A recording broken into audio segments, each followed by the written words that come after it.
Глава 251. 4 массива направленной молнии. Выйти на тракт Зеленого дракона можно было через небольшую долину. Здесь не было туннелей змей-скорпионов, а долина была весьма просторной и подходила для борьбы со змей-скорпионами. Мусюань привел сюда команду лучших, которая расчистила землю, установила тяжелые арбалеты и различные ловушки. Конечно же, это были дополнительные приготовления. Чтобы справиться со змей-скорпионами, им надо было положиться на Чутяня. Господин Цу, это диаграмма массива, Чутянь привел сюда господина Цу и больше 100 мастеров массивов, у вас есть около дня, чтобы подготовить их. Вы должны закончить быстро, иначе план сорвется. Господин Цу развернул свиток. Он тут же взволнованно втянул воздух, диаграмма массива оказалась сложнее, чем он представлял, радиус огромного массива равнялся 200 метрам. Когда господин Цу учился за границей, он видел несколько больших массивов.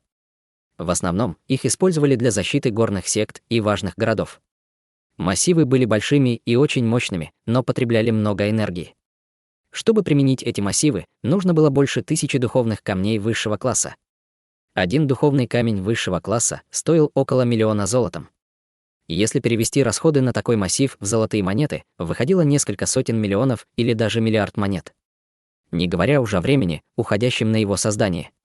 Разве государство Цин могло применять такой большой массив? В небольшой стране Южного Лета не было залежей духовных камней. Основным топливом для больших массивов служили духовные камни, потому что как массив мог высвободить такую мощь, будучи выключенным, этого не мог добиться даже самый могущественный человек. Гу Цан Цу не понял, что это за массив, но понял, что массив состоит из нескольких сотен маленьких массивов, которые действовали как единое целое. Духовный массив Чутяня превосходил эту эпоху больше, чем на 10 000 лет, и эксперты уровня Юнтяньхэ и глупцы вроде Мэн Ин замечали особенность массива Чутяня. Он не следовал жестким правилам и мог считаться произведением искусства, он был сотни раз совершеннее классических массивов, описанных в книгах. Господин Цу считал свои знания глубокими, но в этот раз он не смог ничего разгадать. Он учился у нескольких знаменитых мастеров массива, но ни один из них не мог сравниться с Чутянем. Титула гения всех времен ему было недостаточно, кажется, Чутянь учел расходы и превратил большой массив в несколько сотен простых массивов, уменьшив общие траты. Культиваторы могли поддерживать простые массивы, которые образовывали один большой массив. Этот массив стоил всего 5 миллионов золотом. Это был 1% от стоимости массивов, которые защищают горы и города. Самая низкая цена и самый совершенный массив. Его можно было считать классическим примером, оставшимся в веках. Господина Цу ужаснуло, насколько массив подходит ландшафту. Иными словами, Чутянь не скопировал массив, а создал его специально для этого случая. Сердце господина Цу забилось быстрее. Обычно на создание даже обычного массива у мастера уходил целый год, а Чутянь создал большой массив за одну ночь, словно для него это было так же просто, как выпить воды. Никогда никто не слышал о таком чуде. Чего ты застыл на месте? Вдруг нахмурился Чутянь, посмотрев в небо. Как насчет того, что ты заканчиваешь массив до завтрашнего восхода, а я даю тебе диаграмму массива? Да. Да. Да. Обещаю справиться с заданием. У господина Цу загорелись глаза. Диаграмма этого массива была сокровищем. И если он найдет подходящего покупателя в крупном королевстве, этот массив принесет ему много духовных камней. Конечно, измерять его ценность в деньгах было слишком грубо. Массив был таким мудрым, что господин Цу мог изучать его всю оставшуюся жизнь. Господин Цу не знал, кто же такой Чутянь, но его знания не уступали знаниям Юнтяньхэ. В стране Южного Лета было мало таких людей. Пока он руководил сотнями мастеров, Чутянь мог не беспокоиться. А теперь он подготовит ловушку. Обычно коварные змеи-скорпиона не передвигались по одному, что усложняло поимку. Чтобы убийственный план сработал, нужен был массив-приманка. Эта технология появится через 5000 лет. На самом деле создать массив-приманку было не так уж и сложно. Это был массив, созданный исходя из повадок зверя, побуждающий их приблизиться. Создать массив-приманку можно было разными способами. Некоторые применяли такие ложные сигналы, как спаривание, сигналы бедствия от товарищей, призыв лидера. Существовали массивы, использующие ауру их естественных врагов или жертв, которая их и приманивала. Видов было много, и у всех была одна цель — заманить добычу. Конечно же, не на все виды демонических зверей этот массив действовал эффективно. Некоторые звери, обладающие высоким интеллектом, видели массив. Было очевидно, что змеи-скорпионы к этой категории не относятся. Чутянь подсчитывал время. Змеи-скорпионы не появлялись уже несколько дней, они должны были проголодаться. Через несколько дней они отправятся на поиски добычи, поэтому он создал массив с аурой их жертв. На следующий день небо затянуло облаками, в небе сверкнула молния, и пошел слабый дождь. Погода была не самая лучшая, но для борьбы со змей-скорпионами подходила, потому что дождь мешал ядовитому туману распространяться. Большой массив был готов. Лучшие солдаты государства Цин занимали позиции. В кавалерии не было смысла, потому что вакцин на лошадей не хватало, поэтому к бою приготовились 2000 преданных лучников. Мусюань выбрал тех, чье имущество нельзя было недооценивать. Господин Цу и другие мастера массивов были наготове, чтобы мгновенно активировать большой массив. За большой массив отвечал Чутянь. Будет ли от этого польза? Армия не доверяла плану, в котором со змей-скорпионами должны были сражаться так мало людей. «Все в порядке», — сказал Мусюаню Чутянь. «Пусть каждый вколет себе вакцину против яда змей-скорпионов. Внимание!» Героически вскинул флаг Мусюань в доспехах. «Ввести вакцину и приготовиться к битве». Тысячи солдат в доспехах ввели себе вакцину и ощутили небольшую реакцию. Вакцина не была частью человеческого тела, и немного побочных эффектов все равно осталось. Но они были терпимыми и не влияли на предстоящее сражение. Небо стало еще темнее. Солнце клонилось к западу, а дождь стал гуще. Днем змеи-скорпионы не двигались, но теперь время пришло. Чутянь приказал: «Запускайте массив-приманку». Господин Цу лично запустил массив, и во все стороны хлынула невидимая энергия. Всем приготовиться. Доспехи носили 2 команды, каждая из которых была по 500 человек. Схватив черные щиты, вскинув тяжелые мечи, они затаились в маскирующем массиве. По просьбе Чутяня создали и этот массив. Он позволял им сидеть в засаде, скрывая человеческую ауру от змей-скорпионов. Когда массив-приманка запустился, в темную долину хлынула невидимая аура и стоны тысяч оленей, которые распространились почти по всей долине Зеленого дракона. Из темной долины потек черный туман. Показались тысячи алых глаз. Змеи-скорпионы не охотились несколько дней, поэтому, учуяв ауру жертвы, сразу же хлынули из долины. Плохо дело, подступает ядовитый туман. Когда змеи-скорпионы приблизился и ядовитый туман, который не мог рассеять даже дождь. Сердце каждого солдата наполнилось нервозностью. Будет ли вакцина противоядия полезной, и если нет, то они погибнут на месте, всем оставаться на позициях. Глухо взревел Мусюань. Тот, кто двинется, будет убит.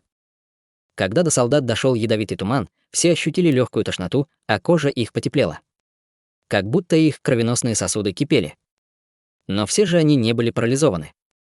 Вакцина действительно сработала, от яда змей-скорпионов не пострадал ни один человек. Что касается Жени, то все они были солдатами и могли похвастать несгибаемой силой воли. Змеи-скорпионы так долго уничтожали государство Цин, и обхитрить их хотели все. Как они могли упустить такой отличный шанс? Отлично. Отлично. Отлично. Мусюаня переполняло волнение. Змеи-скорпионы не знали, что оказались в ловушке людей. Они видели лишь несколько сотен оленей, что бежали в разные стороны. Это распаляло голод змей-скорпионов, и они бежали все быстрее, надеясь настичь стадо оленей. Большой массив был похож на большой карман. Попав в него, змеи-скорпионы оказались в сети. Пора. Отряд солдат отправляется ко входу в долину и блокирует змей-скорпионам путь спасения. Громко закричал Чутянь, вскочив. Мастера запустит массив, и мы их всех уничтожим. Мастера массива влили в массив духовную энергию, и на черной земле появились бесчисленные лучи света, которые переплетались, пока не образовали большой массив. Змеи-скорпионы наконец поняли, что они в опасности. Убить. Несколько сотен солдат в тяжелой броне кинулись на зверей, заслонившись огромными щитами. Застигнутых врасплох змей-скорпионов разорвали на куски. Выход на тракт Зеленого дракона был заблокирован, и бежать змей-скорпионам было некуда. 4 массива направленной молнии. Активировать. Чутянь высоко поднял флаг массива, и земля тут же задрожала, а небо заполонил рокот грома. В массив, заготовленный Чутянем, ударило больше сотни молний. Каждая молния ударила по маленькому массиву. В массиве плясали бесчисленные молнии. Словно их запечатало в нем, и вырваться они не могли. Подняв флаг массива, Чутянь управлял молнией, как бог.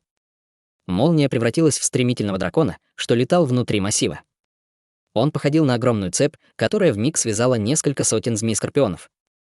Их разорвало в клочья, на телах у них появились черные метки, насколько неудержимой была сила этой молнии. Большой массив сконцентрировал силу молнии и высвободил ее. От нее не смог бы убежать даже один из 8 маркизов, молния разрасталась примерно 4-5 минут. Змеи-скорпионы падали один за другим, однако ни один человек не пострадал. Какое могущество! Это была самая настоящая резня. Что это за массив? Все мастера и солдаты до глубины души были поражены этой странной техникой. Что за человек был помощник, которого отыскал преемник?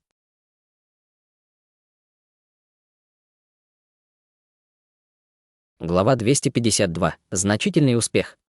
Массив 4 направленных молний применялся так же, как талисман, управляющий молнией первого класса, которым Чутянь пользовался раньше. Большой массив был не сильно смертельным, но он мог призывать с небес молнию. Попадая в массив, молния поглощалась им и, управляемая Чутянем, атаковала любую цель, которую он выбирал. Страна Южного Лета была бедна на духовные камни, и создать большой массив было очень сложно. Чутянь придумал разделить большой массив на части и разбил его больше, чем на 100 простых массивов.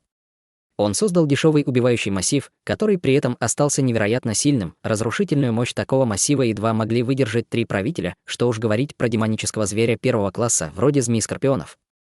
И если бы Чутянь охотился на кого-то уровня 8 маркизов, он был бы уверен в их смерти. Солдаты государства Цинь были потрясены до глубины души и очень взволнованы, черт возьми. Это было слишком непривычно, они не двигались с места, полагаясь лишь на массив, и погибло уж несколько сотен змей-скорпионов, а раненых зверей становилось все больше и больше. Злые змеи-скорпионы 3 месяца занимали тракт Зеленого дракона, они уничтожили дома многих людей, в долине погибло много солдат, а сейчас они наблюдали за змей-скорпионами, которых уничтожали молнии. У солдат кипела кровь от умиротворения, Чутянь управлял молниями, захватывая еще больше змей-скорпионов. В опытных руках Чутяня дикая сила легко убивала змей-скорпионов одного за другим. Они вмиг превращались в обугленное мясо, уничтожив половину змей-скорпионов, молния, управляемая Чутянем, лишилась силы. Осталось еще больше половины змей-скорпионов, но все они были ранены. Шокированные, они разбегались во все стороны, не в силах сопротивляться, великолепно. Трижды хохотнул Мусюань. Звери сдаются, всем убивать вместе со мной. Мусюань вытащил меч и кинулся к змей-скорпионам. Да здравствует преемник, да здравствует государство Цин. Тысячи солдат в тяжелых доспехах оказались довольно сильными. Орудуя большими щитами и мечами, они лишили змей-скорпиона пути к спасению и безжалостно их резали. Яд змей-скорпионов уже не действовал, а они были не очень сильными. К тому же, после атаки массива 4 направленных молний, они растеряли всю боевую мощь. Как они могли остановить солдат государства Цин, убить? Мы никому не позволим уйти. Мусюань убил столько змей-скорпионов, что из них можно было сложить небольшую гору. Число змей-скорпионов стремительно уменьшалось. В самый критический момент из толпы зверей вышел особенно большой змей-скорпион. Он отличался от остальных. Он был не только в 2 раза больше других змей-скорпионов, но и был покрыт темно-золотистыми полосками. Король змей-скорпионов, достаточно сильный зверь 2 класса, король змей-скорпионов высок поднял хвост, и зеленый свет быстро растворил щиты солдат. Мгновенно убив нескольких солдат, свет пытался прорезать дорогу. Должно быть, именно он из-под-тишка напал на Чэнь Бин Юй. Чутянь, в руках которого оставался обрывок молнии, вдруг кинул ее в короля змей-скорпионов. Он не ожидал, что змей-скорпион отреагирует так быстро, что клещами раскусит его молнию надвое. Чутянь несколько удивился. Этот змей-скорпион был как минимум на 6-м уровне пробужденной души. Убить лидера зверей, его окружили несколько солдат в тяжелых доспехах, но раздался лишь звон поломанных мечей. Король змей-скорпионов не пострадал. Он просто вытянул огромные скорпионьи клешни, и солдат разорвало на куски. Плохо дело, он хочет сбежать. В глазах Чэнь Бин Юй сверкнул холодный свет, но не успела она даже пошевелиться, как ее опередила фигура, кинувшаяся прямо к королю змей-скорпионов. Седые волосы, серая мантия — это был господин Цу. «Как ты смеешь убегать, чудовище?» Господин Цу собрал в ладонях яростную духовную энергию и метнулся к королю змей-скорпионов, как стрела. «Умри», сопротивления не последовало вообще. Тело короля змей-скорпионов, которые не смогли ранить мечи, разорвалось на части. Культивационный уровень этого старца оказался действительно высоким. Мусюань тоже был поражен. Господин Цу даже не призвал духовный источник, а просто разорвал короля змей-скорпионов чистой духовной энергией. Насколько же высок его культивационный фундамент, Чэнь Бин Юй тоже нашла это странным. Господин Цу был даже сильнее нее, а его знания не уступали знаниям Юнь Тяньхэ. Его уровень был равен уровню одного из маркизов, он явно был необычным человеком, короля змей-скорпионов убили. Змеи-скорпионы рухнули на поле боя. Через полчаса погибли все змеи-скорпионы. Даже выскользнув из сети, они не смогли спастись от 2 отрядов лучников, что стреляли в них. На следующий день, когда взошло солнце, все увидели, что поле боя покрыто трупами змей-скорпионов. Зрелище было воистину легендарное. Мы победили, государство Цин выиграло, солдаты подбрасывали в шлемы воздух. Для государства Цин эта победа была очень важной. Генерал, отвечающий за разведку, доложил, докладывает преемнику, что убито 3256 змей-скорпионов. Му Сюань удивился. А сколько у нас жертв? Не в силах скрыть волнение, генерал честно ответил. У нас всего 100 жертв. Великолепная кампания. Убить больше 3000 змей-скорпионов, потеряв 100 солдат. Несколько раз приводя войска к тракту Зеленого дракона, маркиз Зеленого леса всякий раз проигрывал, оставляя на тракте по несколько тысяч солдат, а Му Сюань применил 1000 солдат в тяжелых доспехах и всего одну ночь, чтобы уничтожить всех змей-скорпионов, и пострадали всего 100 солдат. Змеи-скорпионы больше не представляли угрозы. Когда войско вернулось в город, государство Цин взорвалось. Выйдя на улицы, люди разразились криками «Ура!». Они приветствовали команду, которая спасла государство Цин. Да здравствует преемник! Му Сюань медленно вел войска, сидя верхом на лошади и размахивая рукой. Выглядел он героически, его переполняло уважение. Несколько десятков тысяч жителей государства Цин выкрикивали его имя, и Му Сюань ощущал беспрецедентное чувство выполненного долга. Ему больше не надо было полагаться на помощь отца, он сам завоевал поддержку жителей государства Цин. Му Сюань громко выкрикнул: «Мы уничтожили вредителя и решили проблемы государства Цин. Я решил устроить для солдат праздник, в котором могут участвовать все, и город будет праздновать 3 дня», офицеры разволновались. Как можно было не радоваться значительному успеху, упавшему на них с неба? «Эй!» — осмотрелся Му Сюань. «А где господин Юй?» Докладываю преемнику, что господин Юй с нами в город не приехал. Му Сюань нахмурился. Как это понимать? Парень, скрывающий силы и имя, бесшумно исчез. Господин Юй сильно критиковал Му Сюань, однако тот прекрасно понимал, что он талантлив и был от этого в восторге. Уйдя таким образом, господин Юй заставил Му Сюаня изменить мнение о нем и зауважать его еще больше. Му Сюань с облегчением вздохнул. Какое счастье, что он не из страны Южного Лета, иначе как жители страны Южного Лета смогли бы конкурировать с сиянием его таланта. Доки государства Цин. Чу Тянь и Чэнь Бин Юй, готовясь отплыть, поднимались на корабль. «Подождите минуту». Бежал за ними господин Цу, глаза которого налились кровью, а волосы хаотично спутались. «Господин несравненно талантлив, разве бизнес может тебя устраивать? Цу порекомендует тебя 3 правителям. Нет, старец порекомендует тебя королю Южного Лета. Ты получишь значимые обязанности и создашь для страны Южного Лета процветающее будущее. Порекомендует 3 правителя, порекомендует королю Южного Лета. Это значило, что господин Цу может видеться с 3 правителями или даже королем Южного Лета. К тому же, он мог заставить 3 правителей и короля Южного Лета прислушаться к нему. Что это за власть? Говорить такое не смели даже 8 маркизов. Что за малый бизнес, что за крупный бизнес? Стоя на палубе, Чу Тянь опирался рукой на мачту и смотрел на господина Цу, что остался на берегу. Расцветающие предприятия могут менять мир, ты еще убедишься в этом, даже если не веришь. Прошу, господин, подожди. Пожалуйста, хорошенько подумай, если он сможет остаться в стран Южного Лета, это будет для нее благословением. Чу Тянь не оценил его доброту. Мне нравится моя свобода, я не люблю быть скованным обязанностями. Я вынужден отказаться от добрых намерений старца Цу. Подожди. Взволнованно забегал кругами господин Цу. Даже если он не сможет удержать его в стране Южного Лета, он сможет получить от него еще больше знаний. Это была весьма редкая возможность. Старина Цу бродил по миру, накапливая знания и считая себя ученым, но после встречи с господином Юем я наконец понял, что я всего лишь лягушка в колодце. Старец Цу хочет следовать за тобой, если господин Юй не возражает. Я буду доволен даже ролью подчиненного. Знания господина Цу были равны знаниям Юнь Тяньхэ, и если они смогут нанять его, это сильно поможет исследователям из секты Юнь. Но Чу Тянь не смел нанимать его, не зная его происхождения и статуса. Раз он останется в стране Южного Лета, есть шанс, что они еще встретятся, лучше держать его в подвешенном состоянии. Покачав головой, Чу Тянь отказался. Господин Цу уже старый ученый, как ты можешь так легко кланяться мне? Когда речь идет о мастерстве, возраст не имеет значения. Искренне выпалил господин Цу и чуть не упал перед Чу Тянем на колени. Нормально даже стать учеником. Ха-ха, я никогда не брал учеников. Господин Цу не молод, к чему такие радикальные меры? Пожалуйста, возвращайся. Не дав господину Цу шанса, он повернулся к Чэнь Бин Юй и произнес: «Отчаливаем, подожди минуту». Минуту, свежие горные ручьи будут течь всегда, а мы еще встретимся. Ошеломленный, господин Цу стоял в доках. Ветер трепал его белые волосы, его переполняло чувство жалости к себе. «Господи, почему ты показал мне этого чудовищного гения? Раз ты позволил мне встретиться с ним, почему бы тебе не дать мне еще один шанс?» В этот миг господин Цу наконец понял, что невежество — это благословение, потому что чем больше он узнавал, тем больнее ему было.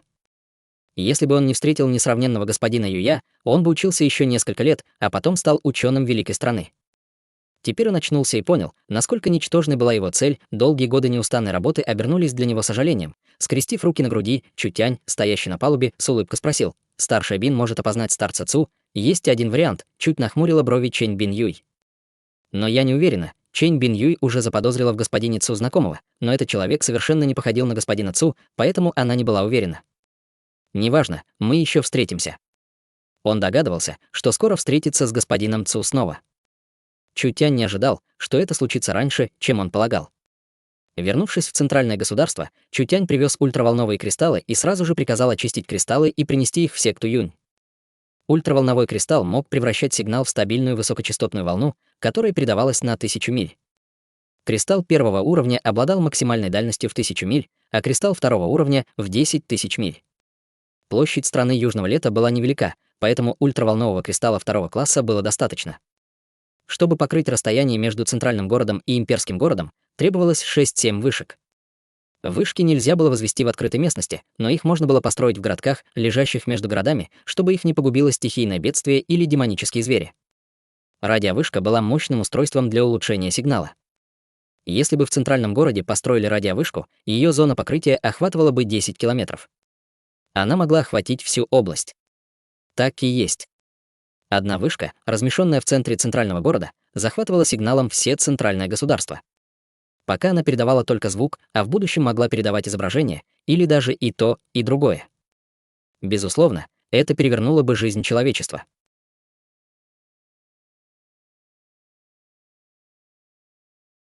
Глава 253. Имперский город. Когда Чутянь успешно вернулся в город Южного неба, маркиз Божественного ветра наконец добрался до имперского города, что лежал в 10 000 миль. Имперский город был сердцем королевства. От Северного королевства духовных зверей его отделяли всего 3000 миль.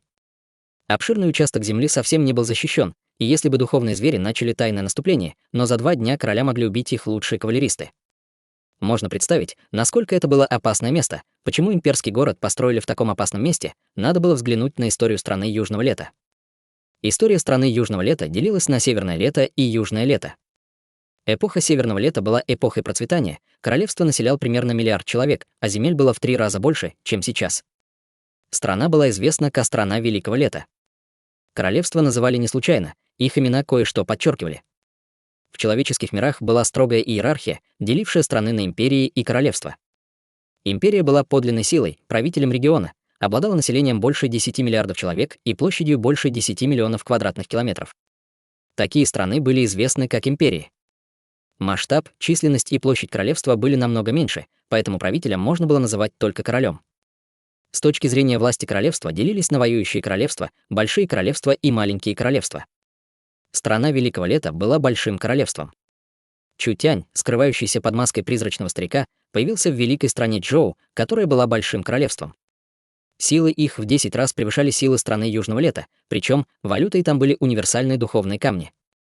Им было удобно торговать с разными странами. 7-8 веков назад страна Южного Лета решила назваться страной Великого Лета. Это значило, что их силы были близки к стандартам Большого Королевства. Удержав эту планку, они стали бы Большим Королевством. Никто не ожидал, что королевство духовных зверей неожиданно пойдет с севера на юг и породит в стране Великого Лета катастрофу. Духовные звери уничтожили оборону, убили королевскую семью, а народ настиг крах. Семья Дунфан повела в контратаку семьи Наньгун и Шангуань, которые вернули половину земель королевства. Когда война кончилась, семья Дунфан выдвинула одного из родственников в короли и сменила название королевства на страну Южного Лета. Первым королем Южного Лета был Смельчак, пообещавший расквитаться с духовными зверями и забрать долг кровью. Дабы продемонстрировать свою решительность, вдохновить будущее поколение и оставить напоминание об опасности, он построил на севере имперский город, и теперь он находился в непосредственной близости от земель, занятых вторгшимися духовными зверями.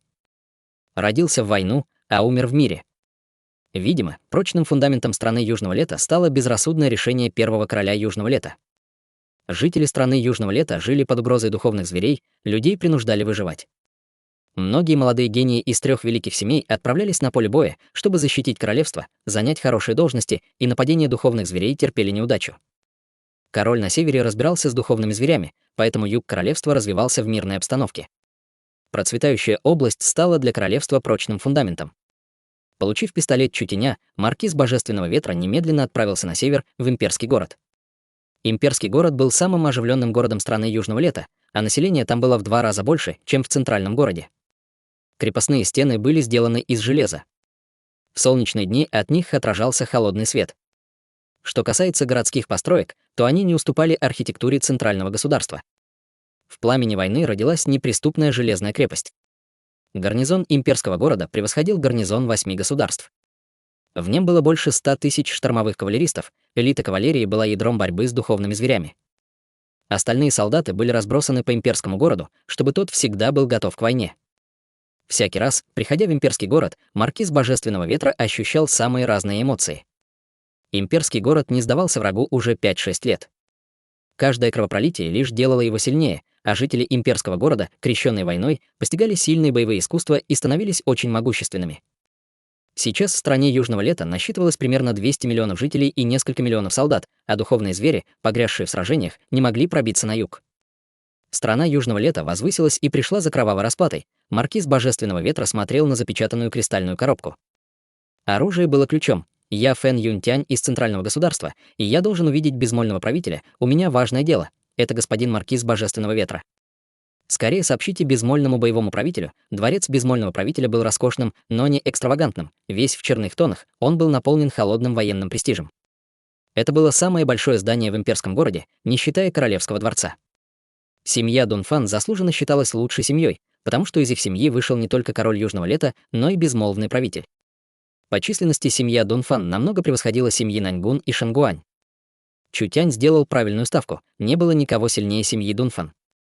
Из дворца вышел стражник в красной мантии, докладывая маркизу, что правителя во дворце нет, статус правителя был очень высоким. В некоторых крупных империях Земли правители считались королевствами.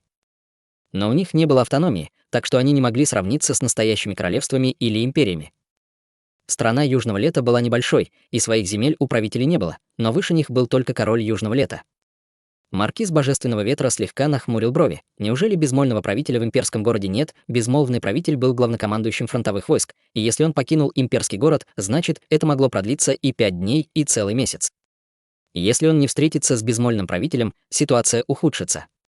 Маркиз Божественного Ветра мог видеть короля, но сравниться с правителем Пылающего Солнца или совершенным правителем он не мог. Дело было очень важным. Маркиз Божественного Ветра доверял безмольному правителю, поэтому сначала должен был поговорить с ним. Стражник в красном сложил ладони и ответил: правителя вызвали в королевский дворец, и он пока не вернулся. Маркиз Божественного Ветра с облегчением вздохнул. Безмолвный правитель был в городе, значит, все было в порядке. Королевский дворец Южного Лета. Под солнечными лучами сверкала золотистая плитка, по обе стороны виднелись 2 золотых дракона, покрытых чешуйками и кажущихся очень реалистичными. Казалось, что они вот-вот взлетят. Во дворце было много стражников, вооруженных длинными копьями и острыми мечами. Роскошный дворец был наполнен убийственными намерениями, на уровне 9 нефритовых ступеней сидел на троне король. На вид ему было лет 60, волосы на голове были седыми, а одет он был в фиолетовую королевскую мантию и достойную королевскую корону. На поясе висел длинный меч, источающий сильную энергию. Это был меч короля страны Южного Лета, передающийся из поколения в поколение. Все стражники стояли в сторон, а 3 человек были могущественными, словно спустившиеся с неба божества. Слева стоял старец с рыжей копной волос. Он был старым, но осанка была прямой, словно скала, а тело его источило мощную ауру. Справа стоял старец в белом, среднего роста и элегантного обличия. Седые волосы придавали ему вид старого ученого. Посередине стоял самый молодой из них. Трудно было сказать, сколько ему лет, но кое-где волосы были серебристыми. Он был одет в темно-золотые доспехи, а в левой руке держал шлем.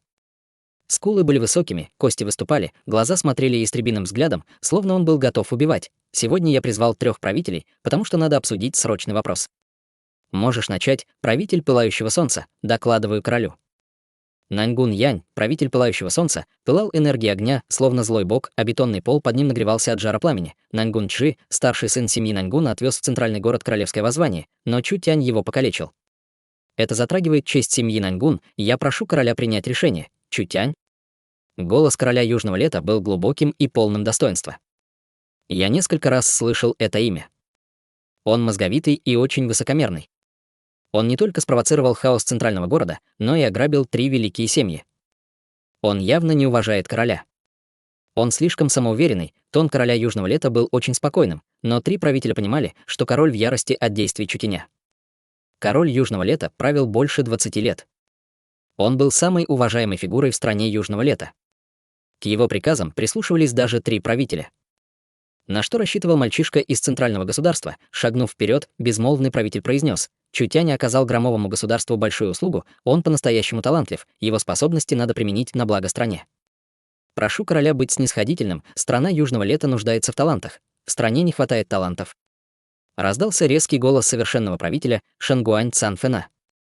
Может ли он сравниться с великим ученым? Безмолвный правитель нахмурил брови. В словах совершенного правителя есть смысл. Заслуги Чутеня нивелировались его преступлениями. Пусть даже у него есть талант, но он нарушает правила, поэтому не подходит для службы королевству. Голос короля Южного Лета был полон достоинства и власти. Если страна узнает об оскорблении короля, что будет с престижем имперского города? Совершенный правитель понимал, о чем думает король, поэтому взял на себя инициативу и сказал: «У меня есть предложение. Мы должны наказать Чутеня, иначе его экспансия продолжится. Отравив центральное государство, он отравил наши земли. Что думает правитель Пылающего Солнца? Я согласен». Правитель Пылающего Солнца был жертвой. Он ранил старейшину семьи Наньгун, оскорбил нашу семью. Безмолвный правитель Дун Фангань нахмурился. «Пожалуйста, мой король, подумайте, я принял решение», — приказал король Южного Лета. Чутянь игнорирует законы и ведет себя самоуверенно, игнорируя королевское воззвание, бросая вызов власти. У него есть заслуги, но они не умаляют преступлений. Его надо привести в имперский город, чтобы он предстал перед судом, и я поручаю это совершенному правителю, мой мудрый король. Совершенный правитель обнажил слабую улыбку. Рекомендую применить войска Южного государства, чтобы маркиз Запада отвел их в центральное государство. Король Южного Лета произнес: «Хорошо», правитель Пылающего Солнца удовлетворенно закивал. «Насколько я знаю, маркиз Запада затаил на Чутеня обиду», вдруг произнес безмолвный правитель. «Если маркиз Запада должен отвести Чутеня на суд, пожалуйста, пусть в качестве военного советника выступит великий ученый. Иначе маркиз Запада воспользуется шансом и отомстит». Совершенный правитель нахмурил брови. Он намеренно поручил это маркизу Запада. Он давал ему шанс отомстить. «Хорошо», — сказал король Южного Лета, не дожидаясь возражений совершенного правителя. «Мы отправим в государство Цин 100 королевских рыцарей, чтобы великий ученый лично помог маркизу Запада выполнить приказ». 3 правителя несколько удивились. Отправить королевских рыцарей? Король Южного Лета действительно хотел арестовать Чутеня. Ладно, вопрос решен. Не желая больше говорить про центральное государство, король посмотрел на безмолвного правителя. Какова ситуация на севере? Безмолвный правитель остался недоволен. Но этот Чутянь был слишком самоуверенным. Безмолвный правитель знал короля Южного Лета, поэтому ничего не сказал. Великий ученый все равно был честным человеком, который мог раскрыть факты, стоящие за всем этим, способные спасти жизнь Чутеня. Если Чутянь умрет, значит, у него была плохая судьба. Докладываю моему королю. Духовные звери поглощены междоусобной борьбой и убивают друг друга. Сильное внутреннее трение может стать для страны Южного Лета шансом, да? Действительно. Просиял король Южного Лета. Он всю ночь обсуждал этот вопрос с 3 правителями. Король Южного Лета волновался все сильнее, словно Чутянь его уже не беспокоил. В конце концов, северные духовные звери были более серьезной проблемой, нежели Чутянь. Военные вопросы возлагаю на безмолвного правителя, продолжайте наблюдать за ними. Как только появится возможность, наносите удар.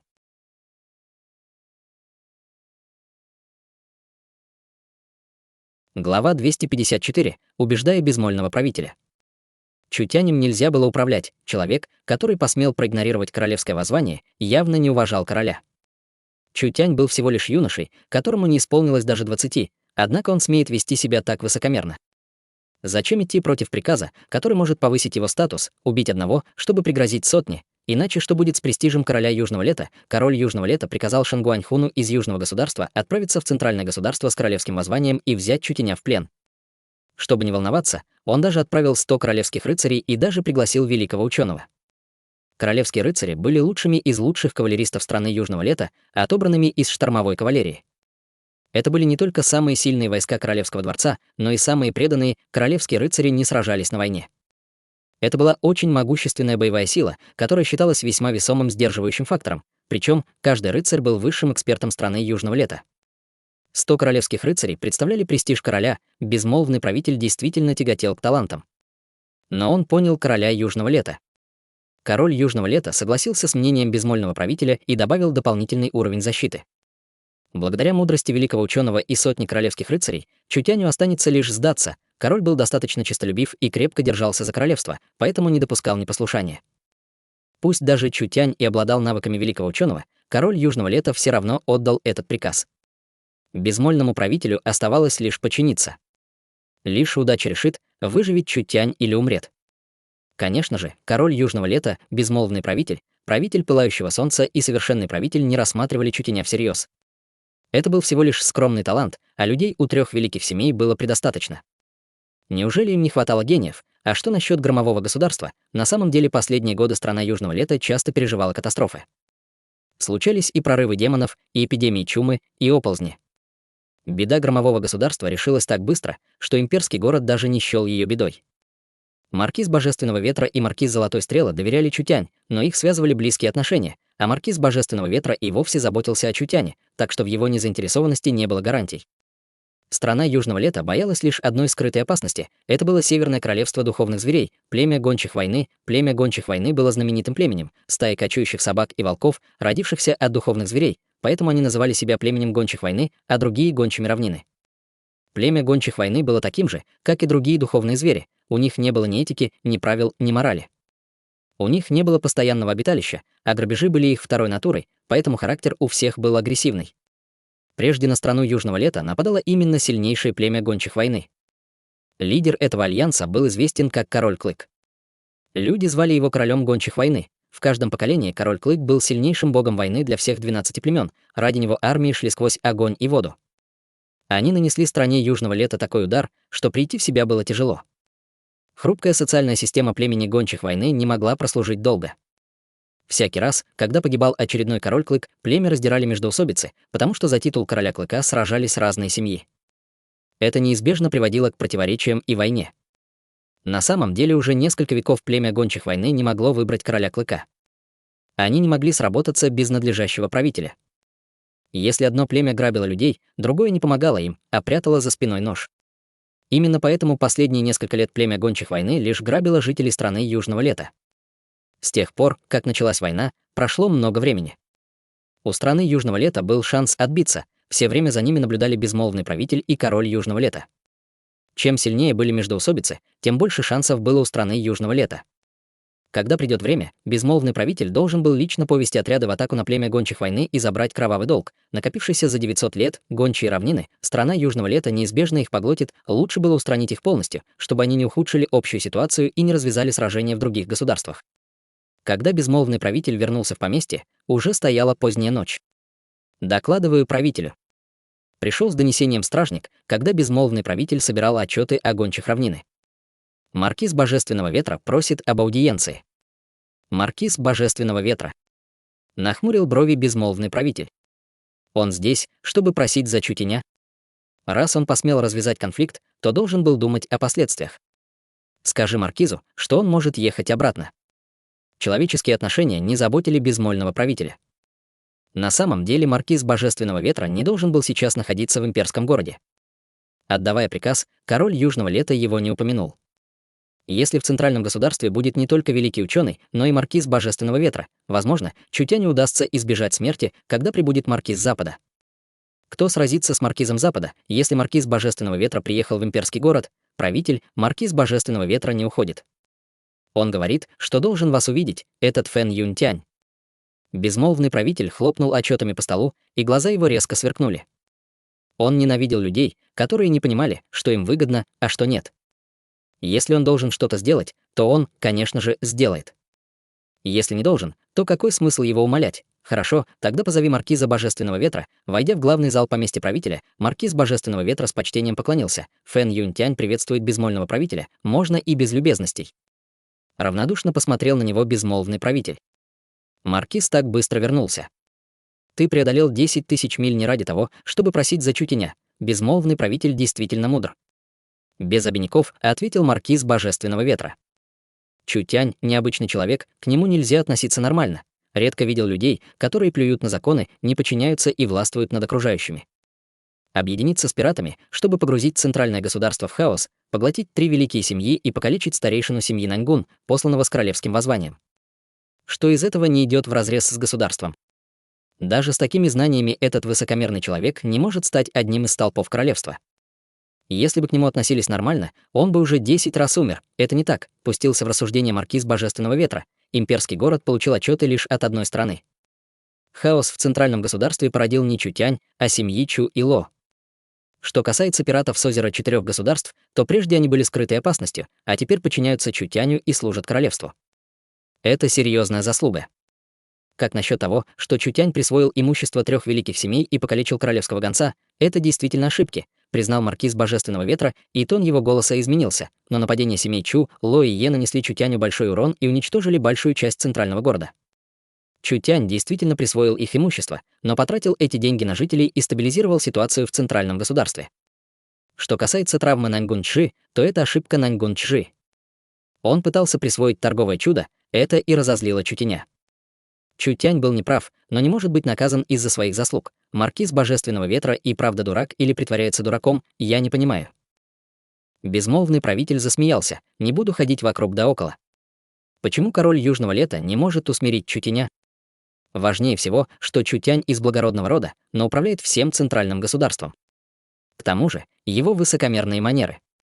Центральное государство — центр страны Южного Лета, и каковы будут последствия, когда центральное государство изменится действительно. Помимо поверхностной причины было и глубоко укоренившееся противоречие. Почему центральное государство назвали центральным государством?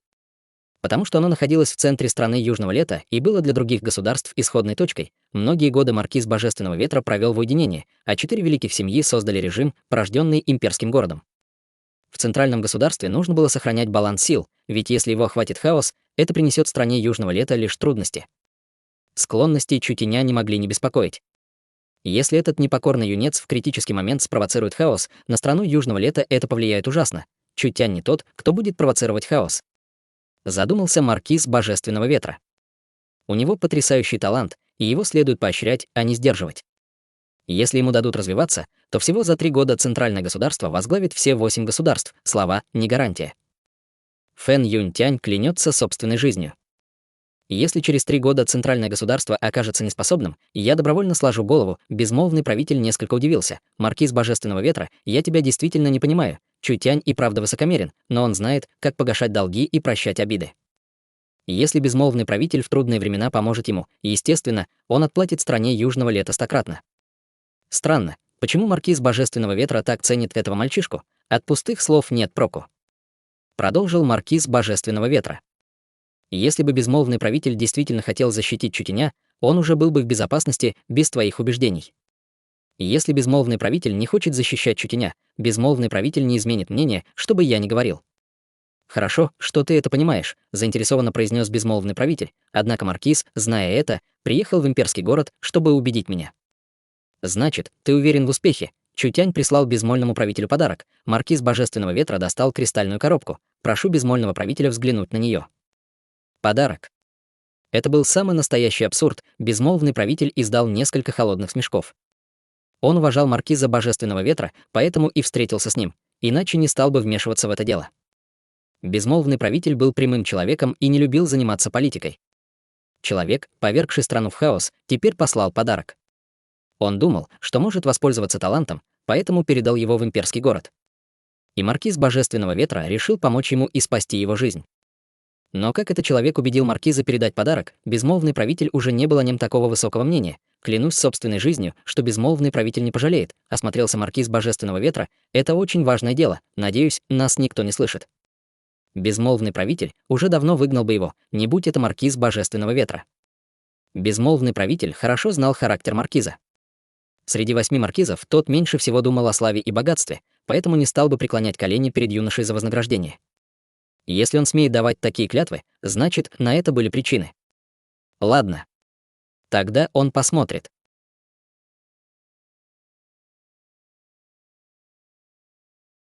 Глава 255. Азарт безмольного правителя. Маркиз Божественного Ветра был человеком, не заботящимся о славе и богатстве. Раз он все время помогает Чутяню, а теперь использует в качестве гарантии собственную жизнь, на это есть свои причины. Безмолвный правитель отдал приказ: все могут идти. Без моего приказа никому не входить. Все стражники ушли. Маркиз Божественного Ветра аккуратно открыл хрустальную коробку, где лежал серебристый пистолет и 6 энергетических батарей. Безмолвный правитель пристально уставился на пистолете. Это был не очень ценный предмет, и до подарка он не дотягивал. Это новое оружие, созданное Чутянем. Маркиз Божественного Ветра протянул коробку безмольному правителю. Он называется энергетическим пистолетом. Прошу, безмолвный правитель, взгляни. Энергетический пистолет? Что это за оружие? Разум безмольного правителя наполнили сомнения. Продемонстрируй правителю. Хорошо. Маркиз Божественного Ветра вытащил серебристый пистолет, а потом источник энергии. Пожалуйста, безмолвный правитель, смотрите внимательно. Клацнув, магазин скользнул в пистолет. Активировавшись, массивы на серебристом пистолете испустили свет. Когда свет вспыхнул, глаза безмольного правителя приоткрылись. На оружии было много рун и массивов. Самым невероятным было то, что активировал эти массивы энергетический блок, безусловно, в данный момент это было очень интересное изобретение. Чтобы активировать массивы, нужна была духовная энергия, поэтому человек не мог отвлекаться от контроля.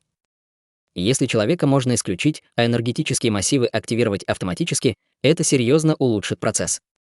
Маркиз Божественного Ветра прицелился в колонну. Безмолвный правитель отчетливо ощущал, что по мере того, как руны на пистолете разгораются, массивы начинают работу, а энергия, извлекаемая из батареи, лишь ускоряет процесс. Безмолвный правитель был ошеломлен.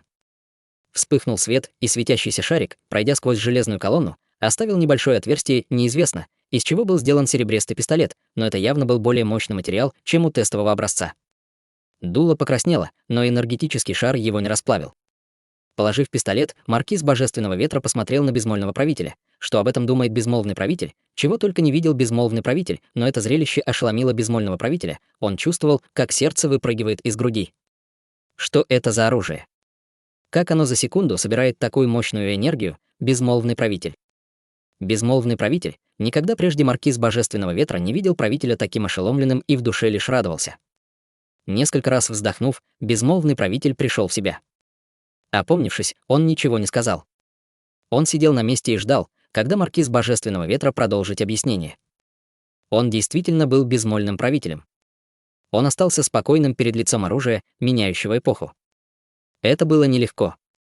Как ты только что видел, стреляя из него, я не пользовался духовной энергией. С такой разрушительной силой даже человек, не обладающий духовной энергией, или ребенок может убить культиватора начальной ступени пробужденной души, ребенок мог одним ударом убить культиватора пробужденной души, это и правда интересно. Лицо безмольного правителя было спокойным, но дрожи в руках он сдержать не мог. Он быстро произнес: себестоимость не должна быть низкой. Маркиз Божественного Ветра загадочно улыбнулся. Как думаешь, безмолвный правитель, сколько он стоит? Это гениальный механизм со странным источником энергии и серьезными рунами. Если бы я называл цену, то это был бы 1 миллион. Нет. Должно быть больше 5 миллионов золотом. Ха. Разразился хохотом Маркиз Божественного Ветра. Бывает, что и безмолвный правитель ошибается, безмолвный правитель нахмурил брови. 5 миллионов недостаточно, справедливости ради, это было действительно неплохое оружие. Оно не было опасным для человека уровня 3 правителей, но для культиваторов пробужденной души это было очень мощное и смертельное оружие.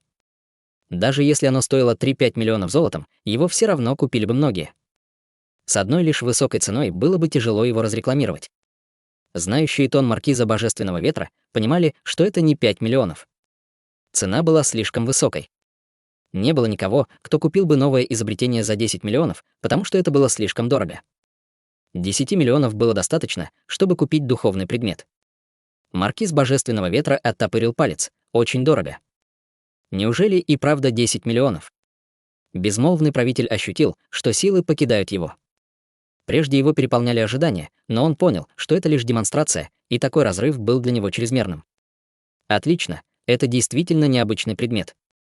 Одной автоматической активации энергетического массива было достаточно, чтобы внести в индустрию весомые изменения. Поэтому Чутянь заслуживал шанса. Конечно же, не 10 миллионов.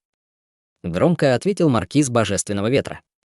Не больше 1000, кресло под безмольным правителем треснуло на куски, все поместье правителя наполнилось мощным давлением. Столкнувшись с таким давлением, Маркиз Божественного Ветра на несколько шагов отступил, а сердце его наполнилось удивлением. Это и есть сила эксперта-правителя.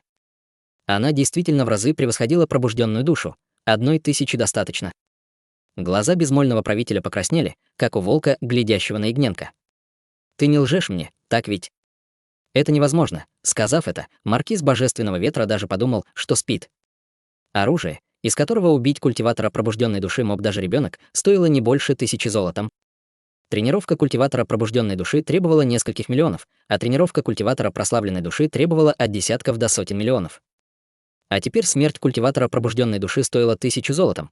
Как люди могли принять это 1 против 1000? 10 против 10 тысяч, 100 против 100 тысяч, 1000 против миллиона. Если оружие пойдет в массы, королевство изменится.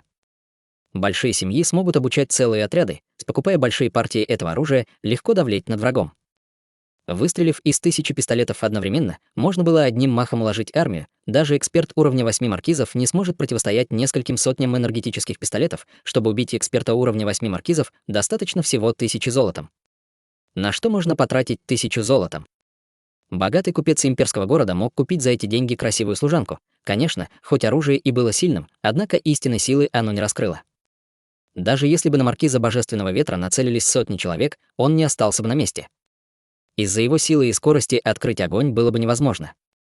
Но такой шокирующий эффект за настолько дешевые цены был самым настоящим чудом, конечно, это себестоимость. Маркиз Божественного Ветра остался доволен ответом безмольного правителя. Чутянь продавал бы каждый энергетический пистолет за 10-20 тысяч золотом.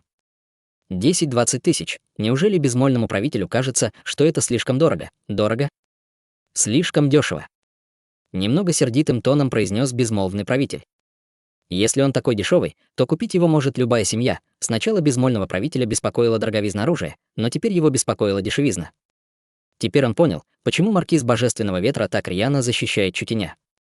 Чутянь в одиночку мог победить миллион. Неожиданно безмолвный правитель сверкнул глазами. Маркиз Божественного Ветра очень близок к Чутяню. У тебя есть чертеж пистолета, естественно. Разве не был он более чем уверенным тем, что держал в руках? Если Чутянь отдаст чертеж, то окажется в опасности. Чутянь изобрел энергетический пистолет недавно, он до сих пор на стадии испытания. Даже если мы отдадим чертежи, вы сможете создать лишь некачественный продукт. Вот как, не говоря уже о том, что энергетический пистолет — это база энергетического оружия. Чутянь изобретет куда более совершенное энергетическое оружие. Этот слуга считает, что с Чутянем надо заключить союз. Не следует обижать этого человека или угрожать ему. Безмолвный правитель сразу же понял ход мыслей Чутяня. В конце концов, соблазн был слишком велик. Если они смогут контролировать Чутяня, то контроль над племенем гончих войны был лишь вопросом времени. Но Чутяня, учитывая его нрав, можно было лишь убеждать, а не принуждать. Угрожать ему бесполезно, а если они спровоцируют его гнев, это создаст скрытую опасность. Чутянь прислал еще и письмо, написанное им лично. «Пожалуйста, безмолвный правитель, взгляни». Безмолвный правитель открыл незапечатанное письмо, в котором было всего несколько сотен слов. Это было письмо, которое Чутянь через маркиза Божественного Ветра передал безмольному правителю. Маркиз Божественного Ветра не читал содержание и не знал, что написал Чутянь. Этого человека нельзя было измерить здравым смыслом, так что он надеялся, что никаких проблем он не причинит, хорош Чутянь. Немного сердитым голосом произнес безмолвный правитель. Раз он предлагает правителю бизнес, то приглашает меня в центральное государство, чтобы обсудить детали совместной работы в сфере военных поставок. Что, пригласить безмольного правителя в центральное государство? Чутянь был безумцем? Такой человек, как безмолвный правитель, не мог легко покинуть имперский город, не без тревоги безмолвный правитель принял решение. Что думает об этом маркиз Божественного Ветра? Чутянь слишком дерзок. Сказал маркиз Божественного Ветра, подумал. Но если думать о благополучии королевства, то жителям было бы полезно, если безмолвный правитель будет представлять королевство. Безмольному правителю не обязательно ехать в центральное государство лично, это можно поручить доверенному подчиненному.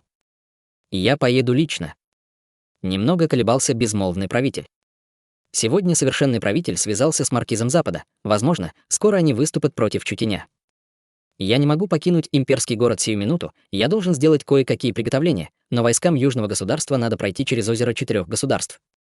Раз так, мы можем попросить о помощи великого ученого. Через 2 дня я поеду на передовую и тайно отправлюсь в центральное государство. Если безмолвный правитель сделает ход лично, проблема будет решена.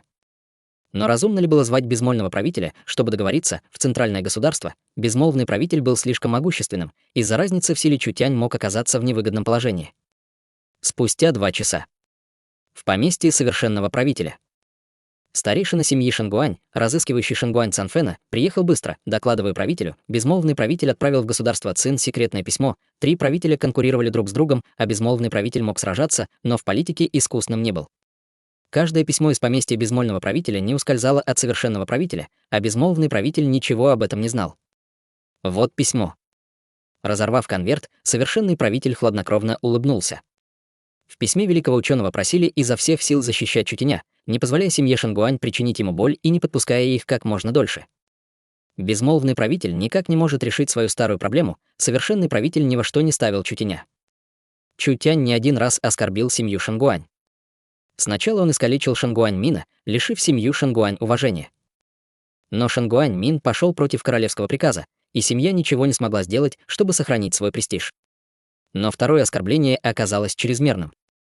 Чутянь покалечил самого преемника маркиза Запада, Шангуань Чжэньфэя, и подтолкнул бесчисленных жителей громового государства изгнать маркиза Запада.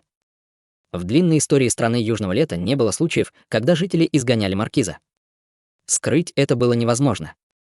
Маркиз Запада был не только одним из 8 маркизов, но и одним из важных потомков семьи Шангуань. Как семья Шангуань могла сидеть сложа руки, когда маркиз Запада потерял уважение, в глазах совершенного правителя Чутянь был муравьем. Чтобы раздавить муравья, будучи правителем, много усилий не требовалось. Но совершенный правитель заботился о своей репутации и презирал вражду с жалким юнцом вроде Чутеня. И раз у него была возможность, он поступит должным образом. Хотите, чтобы мы не доставляли это письмо? Зачем? Просто немного перепишите и отошлите. Безусловно, старец понимал, что имеет в виду совершенный правитель, и сразу же внес в письмо изменения. Вложив его обратно в конверт, он отправил его великому ученому в государство Цин.